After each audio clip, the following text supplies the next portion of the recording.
Hey,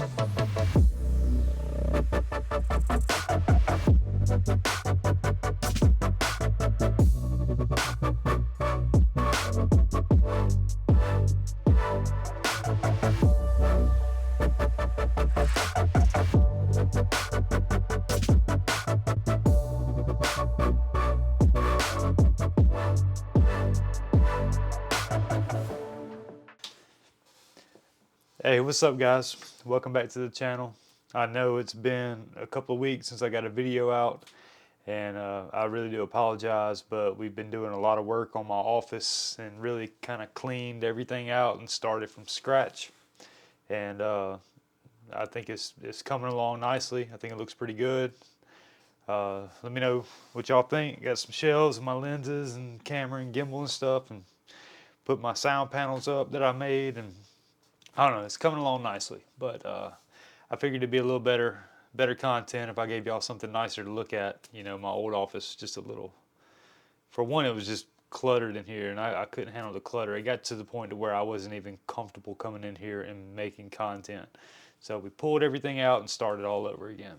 So anyway, on 4th of July every year, we meet up with my family that we only really see them this time of the year.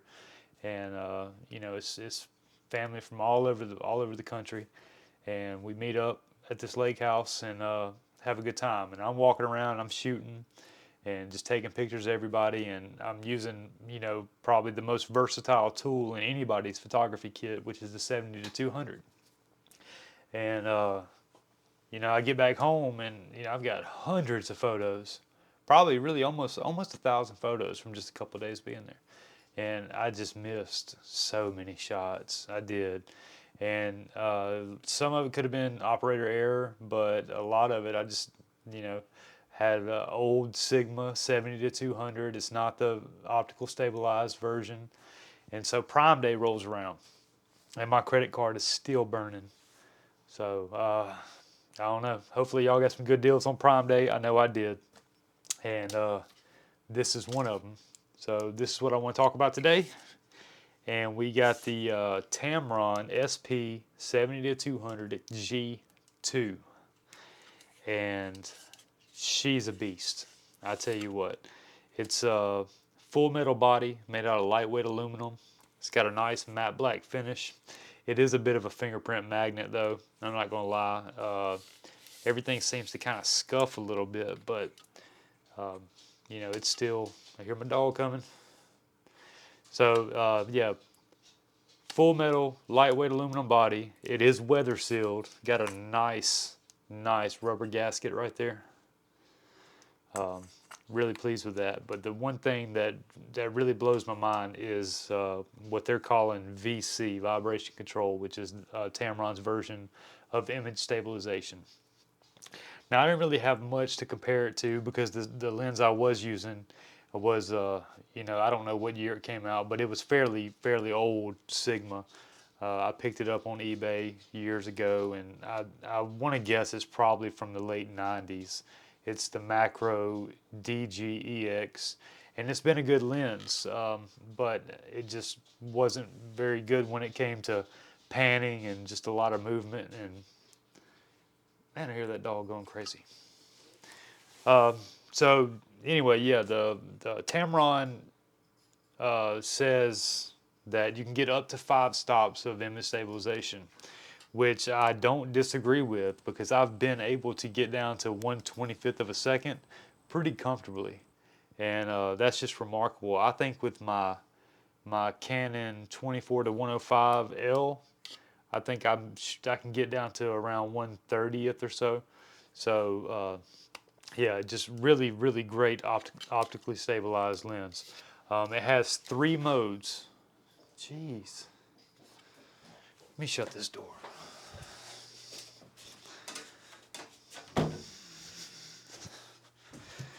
Sorry about that. Okay. It's got 3 modes of VC. So the first mode is just your typical, you know, stabilizes horizontal and vertical axis. Mode 2 is the panning mode, which it stabilizes just your horizontal. So when you're panning across, And then mode 3 is something I've never heard of, and it works well, but Tamron's calling it capture priority, where it doesn't stabilize the viewfinder, it just stabilizes when you capture. And I don't even know how to begin to figure out how that wizardry works.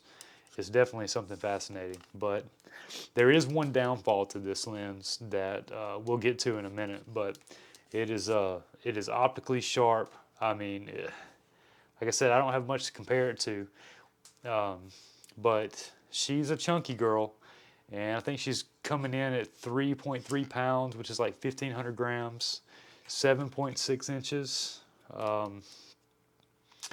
Yeah, she's nice. She's a little bit longer than the Sigma. So when I was shopping, it basically came down to this one, the Sigma Sports 70 to 200, and I was looking at some of the used Canon, like the Mark II EF 70 to 200. Now I'm using a Canon R, so I am adapting these to the RF mount. But with the adapter, I don't have any problems. I didn't get the tap-in console. That is one thing that you can go with, and you can fine-tune the autofocus speeds. I was wondering if I should have cut that off, but you can fine-tune the autofocus. There is a focus limiter switch as well. So you have full, which is, I think, dang, I should have looked this up, but I think it's 13 centimeters is minimum focus, or you can switch it to 3 meters to infinity, and that does make the autofocus a little snappier, a little faster when it's not having to try to calculate things within 3 meters. It just, it reaches on out there. Yeah, so like I said, I was able to get down to 1/25th of a second, and just for giggles, I tried to hand hold a 1 second, and I was able to get one to come in somewhat clear, but for the most part they weren't. But it was worth the shot. So what you get is it comes with a tripod collar, and if you notice, this tripod collar, see if I can get a good angle on that, has an Arca Swiss plate built into it, so you don't have to add a plate to it, which I do like a lot. One problem I have found is with the Peak Design tripod. I don't know what tripods you are using, but with the Peak Design tripod, it has two little studs on the head that stick up between the clamp, and there are some grooves right here. Which way do I go? Dang, that's crazy trying to do that backwards. So you can put one there, and it kind of has it offset from the head. I should have brought the tripod in here to show you. But it does work on the Peak Design tripod. It just doesn't work great.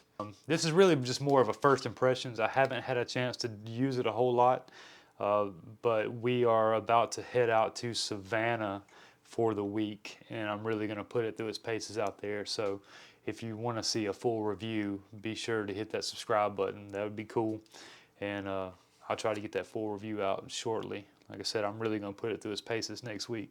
I'm so excited to be going to Savannah. That's kind of where my people originate from, at least on my mom's side. So get to go to that big cemetery up there. That's my granddad's buried. Anyway, I'm rambling. I'm really excited. The one thing that does bum me out, so let me grab the signal. Give me a second. What do y'all think of my shelf? Look good? I'm pretty happy with it. It turned out nice. Okay, so I don't have a way to really compare. So you see the Tamron is a little bit longer than the Sigma. I'm doing it backwards. But so with the Sigma and with the Canon and with every other lens out there in the world, I even have a Tokina over there that doesn't do it this way. So the zoom ring is at the bottom, right? The focus ring is up top. That's all good, This one is the exact opposite. So in order to, and the hood is a little, I don't want to say wonky, but it's a little tough to get on sometimes. So the zoom ring, the zoom ring is up top and your focus ring is down here at the bottom.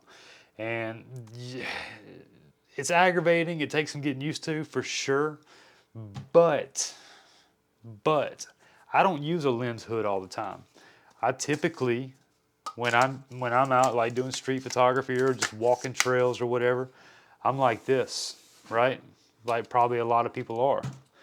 Even my Sigma, I had like this. This is how it fits in my bag. That's just how I use it.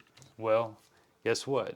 You can't zoom. This basically, if you have your hood on like this lens basically just turned into a prime, right? So either you got to go without the hood or you absolutely, God, I don't know if it's just me or what. So yeah, in order to get to the zoom. And also, in which you will do this, when you go to reach for the zoom, you're going to grab this one instinctively. If you turn this, even in the autofocus mode, you're going to adjust focus. That's the first time I've ever encountered that. I mean, even this old Sigma in autofocus mode, the focus ring does not move focus. Now, if you're in manual focus, it will, but this one doesn't.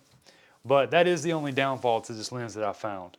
Well, it's got a bit of focus breathing issues as well, but I have noticed that compared to my EF mount crop sensor camera, which is kind of hard to tell, but when I put the adapter on this lens and mount it to the R, I think the adapter really does help a lot with the focus breathing. And there's a method to that madness. I'll try to explain it as best as I can. So the front half of your elements is for your zoom range, right? So you're turning this and these groups of elements are moving back and forth, and then your focusing is in the rear, right? And so when it's like, say you go to 200 and this moves back, and when you go to focus, your focus moves forward, right? Well, if this is all the way back, then it has to move this forward for the focus to have room to focus. This is called focus breathing. Well, when you have that adapter on there and you're spaced out a little bit further, I know that using extension tubes does help focus breathing. So naturally, I can only think that the adapter, the EF to RF adapter, would help with that. But it's not too terribly bad. It's Tack Sharp up to, I mean, it's sharper than my Canon L glass, or as sharp as my Canon L glass, up until around 150-ish, 160, something like that. It just gets a little softer on the edges. But as far as, 70 to the 150 range, I mean, Tack Sharp. Very little vignetting, very little distortion, just absolutely crystal clear from the center, wide open from the center out to the edges. I've been very pleased. So let's talk about price point. I picked this up on Prime Day for just under $1,000. Now the Sigma was like $14.99, and the Canon L Mark II was like right around $1,000. So I could pick up a used Canon, or I could pick up the brand new one, brand new Tamron for the same price. And I mean, weather sealed. That was a must for me. I'm just look, even the tripod collar. I know this is stupid, but it's got these little marks, right? So you know that you're 90 degrees on the lens. I don't know. It's just I'm very pleased. I've always thought of Tamron as kind of a lower class third party lens. Sigma was always kind of my go-to. But this G2, now I don't think it's anywhere near, or I don't think the G1 is anywhere near this capability. Tamron really pulled one off, and I'm tickled to death. It hasn't left my camera, well, except for now I'm making this video. But first impressions, thumbs up. I mean, it's an awesome, awesome lens. So if you're in the market for a 70 to 200 and you don't have the budget for a $3,000 RF, or even you don't want to buy used, this is a great, great, great option. I don't think you're going to be missing out on much if you decide to go with this over the Canon. you know, when it comes to lens reviews and names I've really grown to trust, Dustin Abbott, he's a YouTuber that does a great review, great breakdown on this lens. And there's another one, Christopher Frost. Like those, between those two, I mean, there's several out there, but those two in particular really do a thorough job of going through it. And I think even Dustin Abbott goes through all the focus breathing and everything. But I do not think that anybody would regret buying this lens, with the exception of where the zoom ring is. And maybe they'll make a G2 and, you know, correct that. But as I'm doing this video, I'll be dropping some images that I have taken. I haven't really gone out too much. I've just been shooting like dragonflies and, you know, the dog and stuff like that in the yard. So, like I said, subscribe and stay tuned for the full review coming up.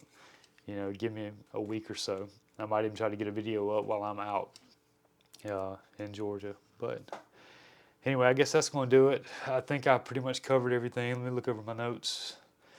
Yeah, that's about it for first impressions. And again, I'm sorry for taking so long to get a video out.